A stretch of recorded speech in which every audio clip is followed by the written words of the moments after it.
पूर्णयोगाची मांडणी करण्यापूर्वी श्री अरविंदांनी भारतीय संस्कृती, आपले वेद, उपनिषद, सगळे जे प्राचीन ग्रंथ आहेत, योगाशी संबंधित जे सगळे ग्रंथ आहेत, त्यांचा अतिशय खोलवर असा अभ्यास केलेला होता. नुसता अभ्यास म्हणजे बौद्धिक अभ्यास नव्हता, तर त्यामध्ये जे मांडलेली सूत्र आहेत, ती सगळी सूत्र स्वतःच्या साधनेतून त्याची अनुभूती घेऊन त्याची पारख करत एक प्रकारे ते पुढे पुढे चाललेले आहेत. आणि इथे त्यांची जी साधना चाललेली आहे, ती साधना एखाद्या शास्त्रज्ञाला लाजवेल अशा पद्धतीची आहे.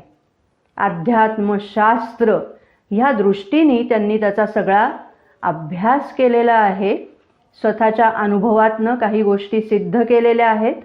आणि इथे त्यांनी सर्व योगांचं सार जे आहे, मग त्यामध्ये कोणते कोणते योग आहेत, तर हठयोग आहे, ज्ञानयोग आहे, राजयोग आहे, कर्मयोग आहे, भक्तियोग आहे.